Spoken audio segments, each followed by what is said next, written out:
ఆంధ్రప్రదేశ్ రాష్ట్రం గత సంవత్సరం కాలంలో జగన్మోహన్ రెడ్డి పరిపాలనలో దేశంలోనే అభివృద్ధి తిరోగమనంలో ఉన్నటువంటి రాష్ట్రంలో ఆంధ్రప్రదేశ్ రాష్ట్రం నెంబర్ 1 స్థాయికి జగన్మోహన్ రెడ్డి పరిపాలనలో వచ్చింది. కరెక్ట్గా సంవత్సరం అయింది. మే 23 గత సంవత్సరంలో ఇదే తేదీన రిజల్ట్స్ వచ్చినాయి. ఈ సంవత్సరంలో ఏం సాధించారయ్యా ఈ రాష్ట్రంలో అంటే, రాష్ట్రంలో ఈ వర్గం ఆ వర్గం, ఈ కులం ఆ కులం ఆ మతం అని లేకుండా కూలీ పని చేసుకునే చిన్న కార్మికుడి దగ్గర నుంచి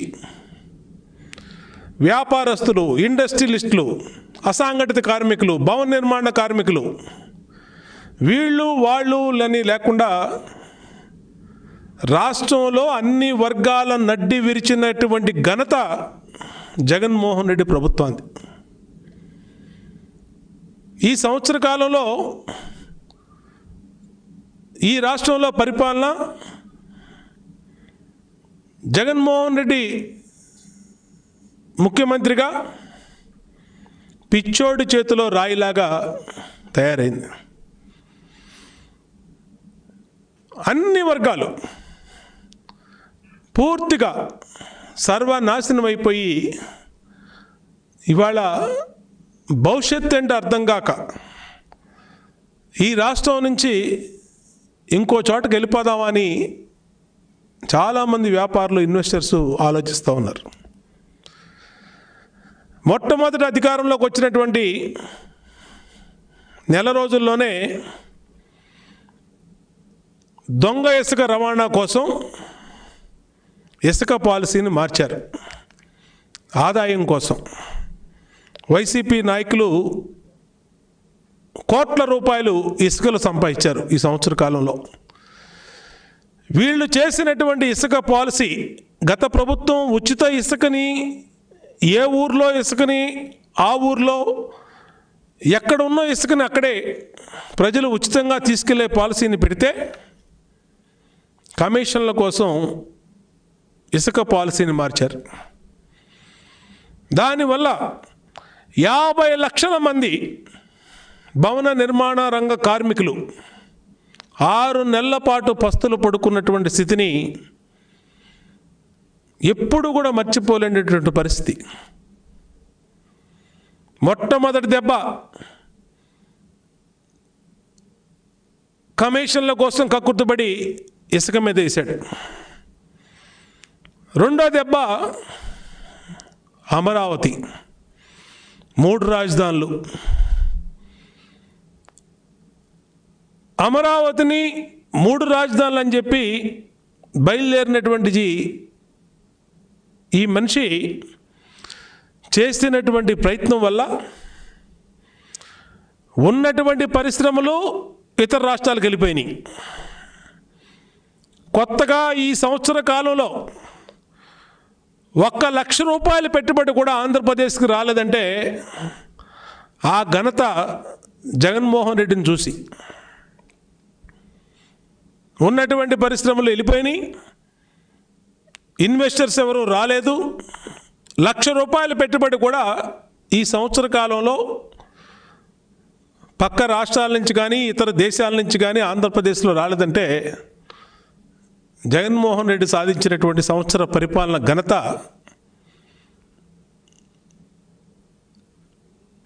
₹1 కూడా పెట్టుబడి రాల. ఇక సంక్షేమం అనేది ప్రజలు పూర్తిగా మర్చిపోయారు. ఎందుకంటే గతంలో జననం నుంచి మరణం దాకా ఆ రోజు చంద్రబాబు ముఖ్యమంత్రిగా పేదవాళ్ళకు అండగా ఉండేవాడు. బిడ్డ పుడితే ఎన్టీఆర్ కిట్ నుంచి 6,000 రూపాయలు గవర్నమెంట్ హాస్పిటల్లో ప్రసవించిన మహిళకి ఇవ్వటం కానించి, ఇంట్లో ఎవరన్నా చనిపోతే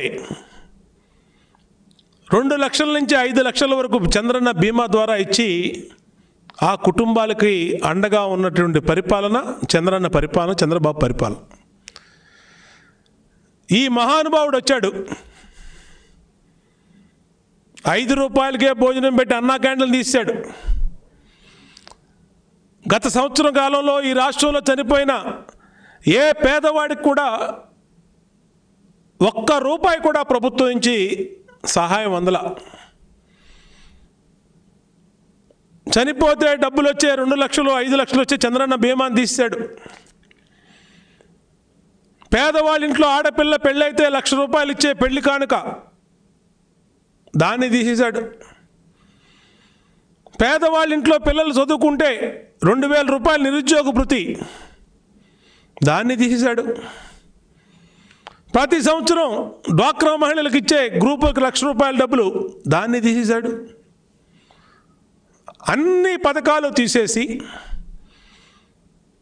ఆఖరికి కాపు కార్పొరేషన్, బీసీ, ఎస్సీ, మైనార్టీ, బ్రాహ్మణం వీటిల్ని నిర్వీర్యం చేశాడు. నిర్వీర్యం చేయటమే కాకుండా ఎన్నికల్లో అయినా సందు తిరిగి పాదయాత్రలో కులానికి ఒక కార్పొరేషన్ పెట్టి ఆదుకుంటానన్నాడు. ఉన్నటువంటి కార్పొరేషన్లకే ₹1 కూడా నిధులు లేక మొత్తం నిర్వీర్యం అయిపోయినాయి. ఈయనకి ఎక్కడ కమిషన్లు వస్తే బీసీ కార్పొరేషన్ డబ్బులు తీసుకెళ్ళి కాంట్రాక్టులకు పేమెంట్ ఇస్తాడు, ఎందుకంటే కమిషన్లు వస్తాయి కాబట్టి. కాపు కార్పొరేషన్ డబ్బులన్నీ తీసుకెళ్ళి ఎక్కడ కమిషన్లు వస్తున్నాయి అక్కడ ఇస్తున్నాడు. ఆఖరికి ఎస్సీ, ఎస్టీ, మైనార్టీ ఆ కార్పొరేషన్ల డబ్బులు కూడా మద్యం బిల్లులు కడతానికి, కాంట్రాక్టుల బిల్లులు కడతానికి, ఈయనకి ఎక్కడ ఆదాయం వస్తే అక్కడ కడతానికి దానికి వాడటం వల్ల ఇవాళ కార్పొరేషన్లన్నీ నిర్వీర్యం అయిపోయినాయి. అంతేకాదు ఇవాళే సాక్షి పేపరు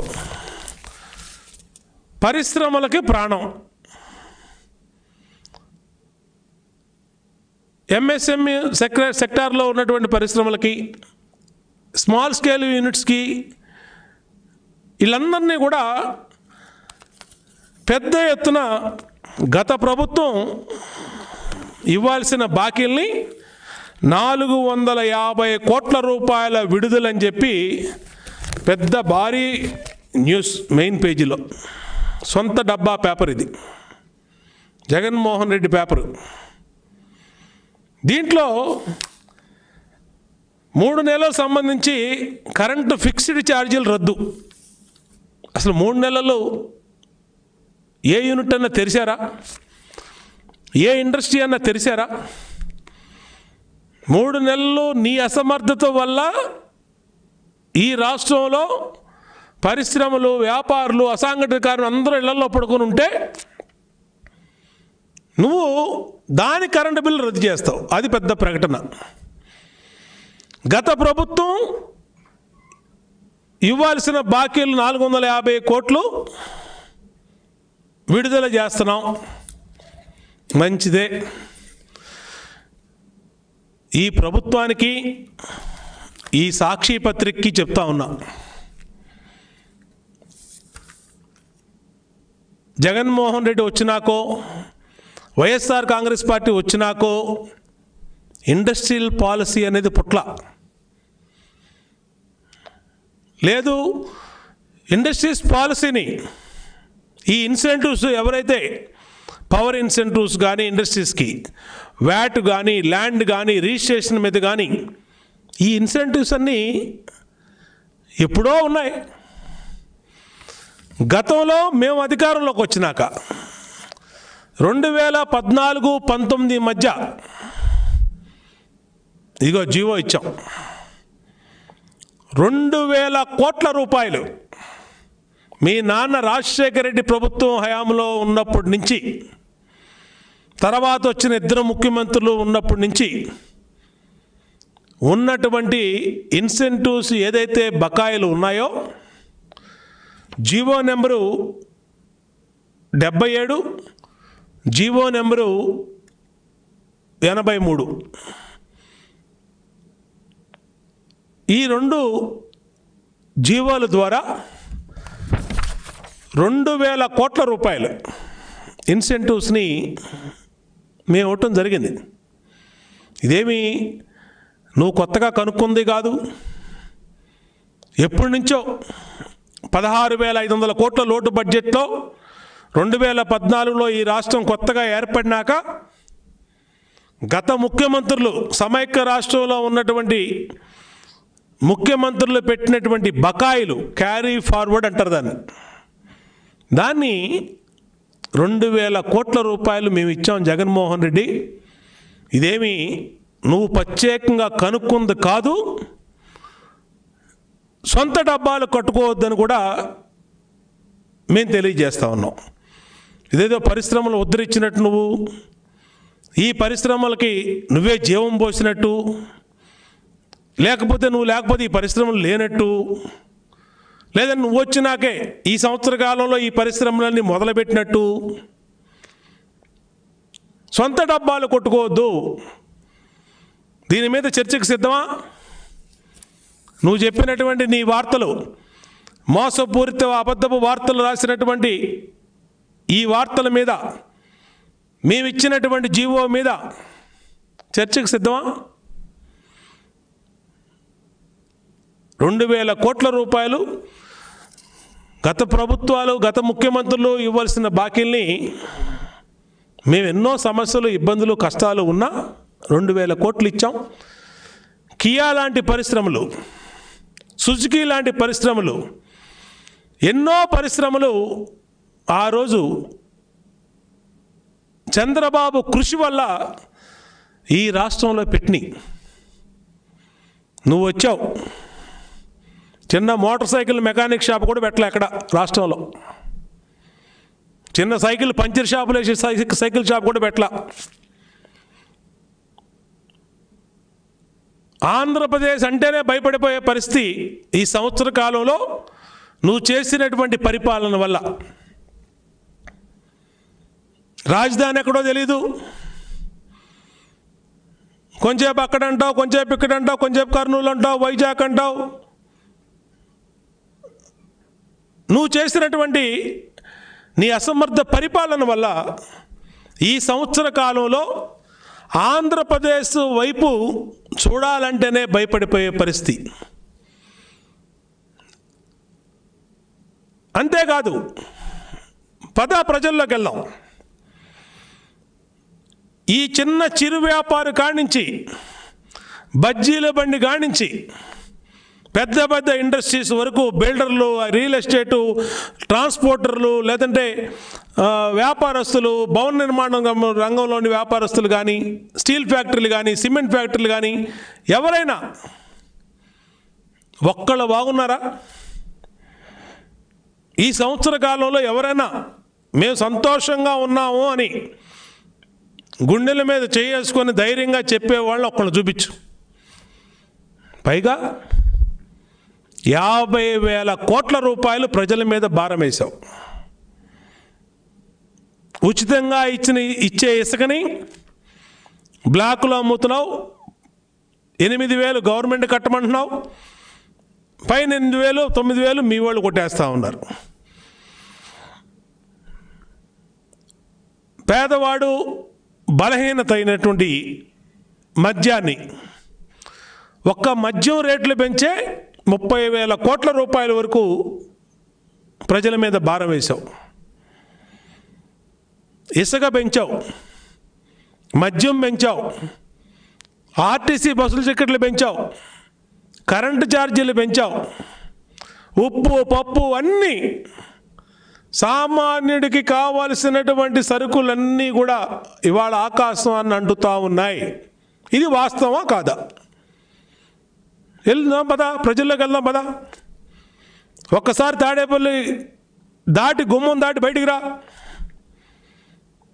ప్రజల్లోకి వచ్చి ఆ రోజు పాదయాత్ర చేసావు కదా, ఇవాళ చేయి. ఒక్క నియోజకవర్గం చేయి చాలు, రాష్ట్రం మొత్తం వద్దు, ఒక్క నియోజకవర్గం చేయి. లేదు నీ ఎమ్మెల్యేని, నీ ఎంపీని, నీ మంత్రిని వాళ్ళ సొంత నియోజకవర్గంలోనే పాదయాత్ర చేస్తే, ప్రజల దగ్గరికి వెళ్తే మీడియాని పెట్టుకొని వెళ్ళమను.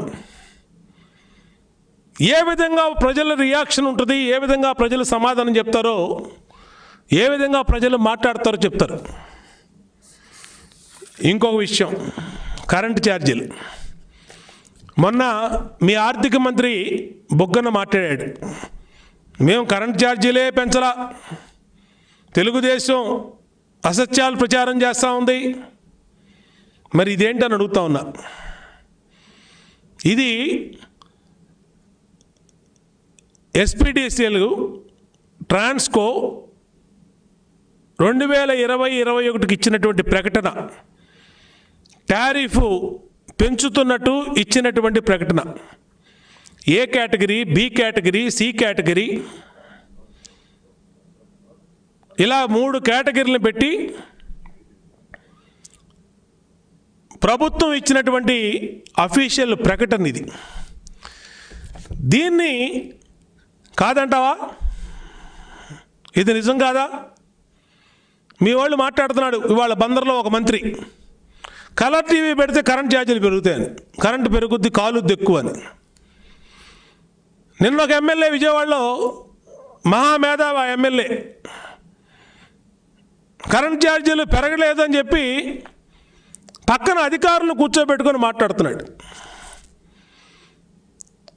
నేను సవాల్ చేస్తున్నా, మీ 151 మంది ఎమ్మెల్యేల కరెంటు బిల్లులు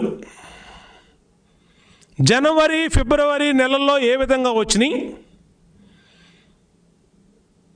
ఇప్పుడు వచ్చినటువంటి మేలో వచ్చినటువంటి కరెంటు బిల్లు, మార్చి, ఏప్రిల్ నెలకు వచ్చిన కరెంటు బిల్లు ఎంతో మా వదిలేయండి. నా ఇంటికి 50,000 వచ్చింది, నేను చూపించా, బిల్లు కరెంటు బిల్లుతో సహా చూపించా. కనీసం మీ శాసనసభ్యులు, మంత్రులు, ఎంపీలు కరెంటు బిల్లులు జనవరి, ఫిబ్రవరిలో ఎంత వచ్చినాయి, మార్చి, ఏప్రిల్ నెలల బిల్లు మే నెలలో ఎంత వచ్చింది, లేదంటే గత సంవత్సరం మార్చి, ఏప్రిల్ నెల బిల్లు ఎంత వచ్చింది, తెలుగుదేశం ప్రభుత్వం ఉన్నప్పుడు మార్చి, ఏప్రిల్, మే నెలలో ఎంత వచ్చింది, జగన్మోహన్ రెడ్డి పరిపాలనలో ఉన్న కరెంటు బిల్లు మార్చి, ఏప్రిల్ నెల బిల్లు ఎంత వచ్చింది చూపించమనండి. బిల్లులు ఎక్కువ రాలేదనంటే చూపించమనండి. చూపించే దమ్ము ధైర్యం ఉందా మీకు? ఇవాళ సిగ్గు లేకుండా నిస్సిగ్గుగా మంత్రులు ప్రెస్ మీట్లు పెట్టి, ఎమ్మెల్యేలు ప్రెస్ మీట్లు పెట్టి, ఈ జఫాలందరూ కూడా కరెంటు బిల్లులు పెరగలేదని మాట్లాడుతున్నారు. ఒక్కసారి ఏ ఎమ్మెల్యేనైనా ప్రజల్లో పర్యటించమని చెప్పండి, నియోజకవర్గాల్లో పర్యటించమని చెప్పండి. ఇసుక అమ్ముకొని సంపాదిద్దాం, నాన్ డ్యూటీ పెయిడ్ లిక్కర్ పక్క రాష్ట్రాల నుంచి మందు తెచ్చి ఇక్కడ అమ్ముకొని సంపాదిద్దాం, లేకపోతే పేదవాళ్ళకి ఇళ్ల పేరుతో భూములు కొని దాంట్లో కమిషన్ కొట్టే సంపాదిద్దాం, ఏసీ రూముల్లోంచి బయటికి రాకుండా సంపాదిద్దాం అని కాకుండా, బయటకు వచ్చి ప్రజల్లో తిరిగితే, మీడియాని పెట్టుకొని తిరిగితే, పక్కన పెట్టుకొని తిరిగితే స్పష్టంగా తెలుస్తుంది ప్రజల రియాక్షన్ ఏంటో. కరెంటు బిల్లులు పెరిగినాయా లేదో చెప్తారు, చక్కగా చీపురులతో సమాధానం చెప్తారు మా మహిళలు. 2 నెలల నుంచి పనులు లేక పస్తులతో పడుకొని ఉంటే ఇవాళ వచ్చి ఈ విధంగా కరెంటు బిల్లు పెరగలేదని, అంటే మేము అబద్ధాలు చెప్తున్నామని ప్రజలకు తెలియదా? ఎవరింటికి వాళ్ళింటికి కరెంటు బిల్లు వచ్చింది. ఇవాళ నువ్వు రాలేదన్నా, నేను పెంచారన్నా, నువ్వు పెంచలేదన్నా కుదరదు. ఎవరింటికి వెళ్తే ఆ ఇంట్లో కరెంటు బిల్లు ఉంది. ఎవరు అబద్ధాలు ప్రత్యేకంగా అబాండాలు వేయాల్సిన అవసరంలా. వాళ్ళ ఇంటి ముందుకెళ్ళి నీ కరెంటు బిల్లు తీయమ్మంటే చీపురి కట్టతో సహా వచ్చి చూపిస్తారు వాళ్ళు. ఈరోజు ఈ సంవత్సర కాలం పరిపాలన వల్ల రాష్ట్రం తిరోగమనంలో వెళ్ళటమే కాకుండా కోలుకోలేనటువంటి పరిస్థితి వ్యాపార వర్గాలకి, ఇండస్ట్రియలిస్టులకి, అసంఘటిత కార్మికులకి, కుల వృత్తులు చేసుకునే వాళ్ళకి ఈ రాష్ట్రంలో వచ్చిందంటే జగన్మోహన్ రెడ్డి అవినీతి, అసమర్థ పరిపాలన వల్ల. అధికార మదంతో ఇష్టారీతిన ఎమ్మెల్యేలు సంపాదించుకుంటున్నారు. అన్ని చోట్ల అవినీతిమయమైపోయింది. మంత్రులు అవినీతికి అడ్డు ఆపు లేకుండా పోయింది. దోచేస్తూ ఉన్నారు ఈ రాష్ట్రాన్ని. ప్రజల మీద మాత్రం కరెంటు బిల్లులనో, ఇసుకనో, లేకపోతే బస్ ఛార్జీలనో ఈ విధంగా 50,000 కోట్ల రూపాయలు అదనంగా భారాలు వేశారు. మేము అడుగుతూ ఉన్నాం, నిన్ను నమ్మి ఓటేశారే, 2 నెలల నుంచి ఇంట్లో పడుకున్నారే, లాక్డౌన్ నీ అసమర్థత వల్ల లాక్డౌన్ పిలిపిస్తే వాళ్ళ తప్పు లేకుండా, వాళ్ళకి ఏమాత్రం ప్రజలకు సంబంధం లేకుండా నీ అసమర్థత వల్ల వాళ్ళ ఇంట్లో పడుకుంటే వాళ్ళని ఆదుకోవాల్సిన బాధ్యత నీకు లేదా జగన్మోహన్ రెడ్డి? వాళ్ళు ఆదుకోవాల్సిన బాధ్యత ఈ ప్రభుత్వానికి లేదా అని అడుగుతా ఉన్నా. మూలిగే నక్క మీద తాటికాయ పడినట్టు కరెంటు బిల్లు 300 రూపాయలకే డబ్బులు లేకపోతే 3,000 రూపాయలు కరెంటు బిల్లు ఇచ్చావు. ఎక్కడి నుంచి కట్టమంటావు? ఏ విధంగా కడతారు? ఇవాళ నీ కమిషన్ల కాస్తుల కక్కుర్తి వల్ల మేము అధికారంలోకి వచ్చినప్పుడు 22 మిలియన్ యూనిట్లు కరెంటు లోట్లో ఉంది ఈ విడిపోయినటువంటి రాష్ట్రంలో, నూతన నవ్యాంధ్రప్రదేశ్ రాష్ట్రంలో. కానీ ₹1 కరెంటు పెంచలా. 1 నిమిషం పవర్ కట్ లేకుండా ఇచ్చాం. పరిశ్రమలకి 2,000 కోట్లు ఇన్సెంటివ్స్ ఇచ్చాం. ఏ వర్గానికి లోటు లేకుండా ఆ రోజు బీసీలు, ఎస్సీలు, కాపులు, బ్రాహ్మలు అన్ని వర్గాలని కూడా కంటికి రెప్పలాగా వాళ్ళ కాపులా ఉండి కాపులా కాసాం. ఈ సంవత్సర కాలంలో ఒక్క వర్గం నీ పక్కన తిరిగి ఆ 10 మంది రెడ్లు తప్పితే ఎవరన్నా బాగుపడ్డారా అని అడుగుతా ఉన్నా. ఏ వర్గమైనా ఈ రాష్ట్రంలో ఏ సామాజిక వర్గమైనా ముందుకెళ్ళిందా? ఏ సామాజిక వర్గమైనా అభివృద్ధి చెందిందా? ఏ వ్యాపారమైనా, ఏ ఇండస్ట్రియలిస్టులైనా ఎవరైనా సరే బాగుపడ్డారా? రాష్ట్రం మొత్తం పూర్తిగా తిరోగమనంలో వెళ్ళిపోయింది. ఇప్పటికైనా డిమాండ్ చేస్తూ ఉన్నాం, ఈ పెంచిన కరెంటు బిల్లుల్ని 2 నెలలు ఏదైతే మీరు ప్రజల మీద భారం వేసి ఇచ్చారో వెంటనే ఈ లాక్డౌన్ పీరియడ్లో ఉన్నటువంటి కరెంటు బిల్లుల్ని రద్దు చేయమని డిమాండ్ చేస్తూ ఉన్నాం. అంతేకాదు ఇండస్ట్రీస్కి స్మాల్ స్కేల్ ఇండస్ట్రీస్ కానీ, మీడియం స్కేల్ ఇండస్ట్రీస్ కానీ, లార్జ్ స్కేల్ ఇండస్ట్రీస్ కానీ సొంత డబ్బా కొట్టుకోకుండా సరైనటువంటి ప్రోత్సాహాలు ఇచ్చి వాటిని కూడా పూర్తిగా ఆదుకోవాల్సిన బాధ్యత ఈ ప్రభుత్వం మీద ఉంది. అలాగే అసంఘటిత వర్గాలు, కార్మికులు, ఆటో డ్రైవర్లు, టాక్సీ డ్రైవర్లు, లారీ డ్రైవర్లు అందరూ కూడా పూర్తిగా ఇళ్లలో ఉన్నారు. వాళ్ళను కూడా నువ్వేదో షెడ్యూల్ ఇచ్చి తూతూ మంత్రంగా 1000 మంది ఉంటే 100 మందికో 10 మందికో ఇచ్చి కాకుండా ఉన్నటువంటి ప్రతి డ్రైవర్కి ప్రతి టైలర్కి, ప్రతి రజకుడికి, ప్రతి నాయి బ్రాహ్మణుడికి, ప్రతి బ్రాహ్మణుడికి, ప్రతి కాపు మహిళకి నీ పథకాలు అందే విధంగా ఉండాలి. ప్రకటనలకే పరిమితం కాకుండా ఖచ్చితంగా వాళ్ళందరినీ కూడా ఆదుకోవాలి. తెలుగుదేశం పార్టీ ఖచ్చితంగా ప్రజల పక్షాన నిలబడి బీసీ, ఎస్సీ, కాపు, మహిళ ఎన్ని వర్గాల తరపున తెలుగుదేశం పార్టీ పూర్తిగా పోరాటం చేస్తే ఆదుకునే వరకు కూడా ఈ ప్రభుత్వాన్ని హెచ్చరిస్తా ఉన్నాం.